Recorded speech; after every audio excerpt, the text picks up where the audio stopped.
Apa Anda sudah lelah dengan masalah storage yang membuat aplikasi Spring Boot kalian memakan banyak memori atau resource yang besar? Atau mungkin Anda frustasi karena biaya cloud storage yang mahal? Stop, jangan tinggalkan video ini karena kali ini saya akan membongkar rahasia yang akan mengubah cara kalian mengintegrasikan aplikasi Spring Boot dan cloud storage Anda selamanya. Saya Teddy Trisaputro, selamat datang di Nostratech TV.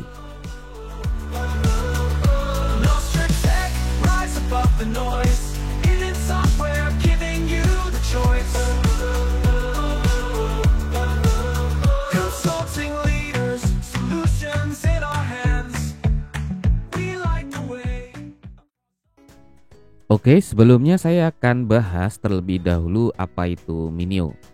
Jadi Minio adalah server object storage yang bersifat open source yang memiliki API yang bisa dibilang kompatibel dengan Amazon S3.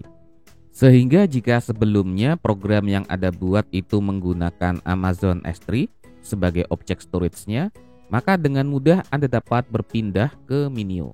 Begitu pula sebaliknya. Minio sebagai aplikasi yang digunakan untuk object storage adalah salah satu alternatif yang dapat Anda pertimbangkan untuk menyimpan file objek, baik itu berupa file dokumen ataupun multimedia, dan dapat Anda jadikan pertimbangan sebagai salah satu pilihan object storage selain cloud object storage seperti Amazon S3 ataupun cloud storage dari GCP.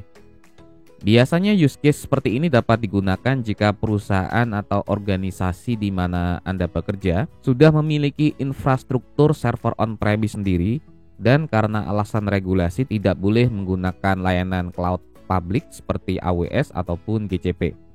Sehingga akhirnya Anda menggunakan solusi on-premise ataupun hybrid. Untuk menginstal Minio, ada beberapa cara yang dapat dilakukan. Yang paling mudah adalah menggunakan environment container engine seperti Docker yang dapat Anda pelajari sendiri pada dokumentasinya.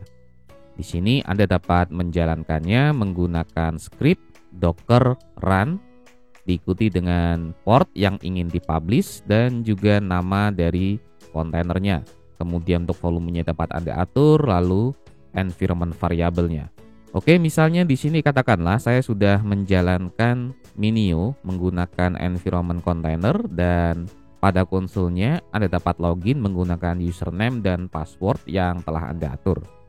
Kemudian Anda dapat membuat sebuah bucket sendiri dengan klik button bucket di sini, di mana bucket ini merupakan tempat di mana objek yang Anda upload nantinya itu disimpan.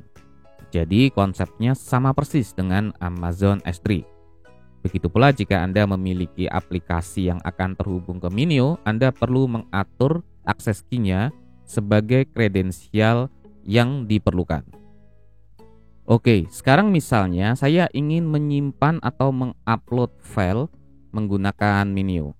Skenarionya di sini adalah misalnya saya memiliki aplikasi backend yang dibangun menggunakan framework Spring Boot yang membuka port di port 8080, di mana aplikasi backend ini telah terhubung dengan server object storage, dalam hal ini Minio ya, yang terbuka di port 9001. Selanjutnya pada aplikasi klien, misalnya aplikasi klien ini dapat berupa mobile ataupun aplikasi web, katakanlah itu ingin mengupload sebuah objek, misalnya sebuah video.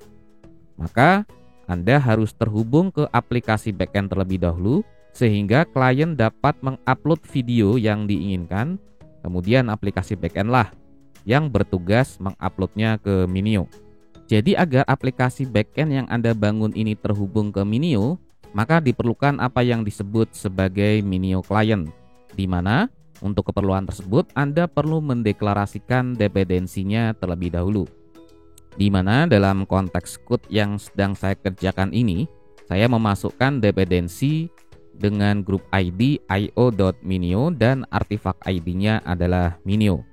Lalu kemudian setelah dependensi ditambahkan, selanjutnya Anda harus menambahkan pengaturan terkait URL, akses key, akses secret, dan bucket di mana file ingin diupload. Di mana di dalam implementasi program Anda perlu mengelompokkannya ke dalam sebuah kelas. Dalam hal ini saya mengelompokkannya di kelas Minio Properties. Jadi pada kelas Minio Properties inilah saya mengatur properti terkait URL, access key, secret key, dan bucket name. Yang selanjutnya kelas Minio Properties ini yang kemudian dapat melakukan binding ke file properties dari aplikasi. Kebetulan di sini saya telah men-setup baik untuk URL, access key, secret key, dan bucket name-nya. Setelah semua pengaturan ini dikerjakan, barulah kemudian pengaturan ini dapat digunakan untuk membuat Minio client yang saya lakukan di Minio config. Di sini saya telah mengatur untuk Minio client-nya dengan endpoint-nya adalah URL yang telah saya set tadi, kredensialnya adalah access key dan kemudian secret key. Baru kemudian untuk Minio client-nya itu saya gunakan pada kelas Minio Storage Service IMPL. Di mana di sini saya melakukan upload sebuah file yang saya ambil dari multipart. Dan file multipart ini dijadikan input stream untuk di-upload ke object storage. Oke, katakanlah saya sudah menjalankan aplikasi Spring Boot yang telah saya bangun ini, dan saya ingin mengupload sebuah file pada API v1/storage. Maka untuk keperluan tersebut saya menggunakan Postman di sini, dan kita akan hit untuk API v1/storage. Untuk ID-nya di sini saya akan hapus. Kemudian pada bagian body Anda dapat atur pada form data, kemudian parameter file, Anda dapat set ke file yang ingin Anda upload. Kemudian setelah selesai kita klik button send. Jika Anda periksa pada Minio console di sini, pada first bucket kita akan refresh dan perhatikan di sini kita telah memiliki sebuah file baru yang telah saya upload tadi. Jika Anda ingin melihatnya, kita dapat langsung klik preview. Seperti ini. Oke, sekarang Anda dapat membayangkan jika Anda menggunakan pendekatan yang telah kita bahas pada langkah pertama, di mana aplikasi backend lah yang bertugas mengupload file ke object storage. Apa dampaknya? Dampaknya adalah stream yang harus diproses oleh aplikasi backend itu akan memakan ruang memori dari aplikasi, yang kemudian berdampak pada resource komputasi tempat di mana aplikasi backend tersebut dideploy. Mungkin file berukuran 10 MB sepertinya tidak masalah ya. Namun bayangkan jika file tersebut diupload secara bersamaan dan paralel oleh banyak pengguna. Misalnya 1000 saja deh pengguna mengakses bersamaan. Maka resource yang harus ditanggung oleh aplikasi backend itu sekitar 10 GB. Lalu bagaimana jika filenya yang akan diupload itu ukurannya lebih besar? Terlebih environment yang kita gunakan sangatlah terbatas, misalnya di dunia cloud. Maka cara yang lebih baik, alih-alih menjadikan aplikasi backend untuk memproses file tersebut, lebih baik proses upload tersebut itu langsung diserahkan ke object storage. Dalam hal ini Minio. Namun tentu si aplikasi klien itu tidak boleh serta-merta terhubung ke object storage karena tetap harus melalui aplikasi backend untuk tujuan proses autentikasi dan otorisasi. Apakah si klien itu berhak untuk mengupload file atau tidak? Cara yang dapat ditempuh adalah dengan menggunakan apa yang disebut sebagai presend URL. Saya akan jelaskan caranya. Yang pertama adalah Anda melakukan koneksi terlebih dahulu ke aplikasi backend untuk meminta presend URL. Kemudian aplikasi backend akan berkomunikasi dengan object storage untuk mendapatkan presend URL tersebut, dan presend URL inilah yang kemudian dikembalikan ke klien dan dijadikan oleh klien untuk dapat berinteraksi dengan object storage. Yang selanjutnya, presend URL ini dapat digunakan untuk mengupload objek ke object storage server.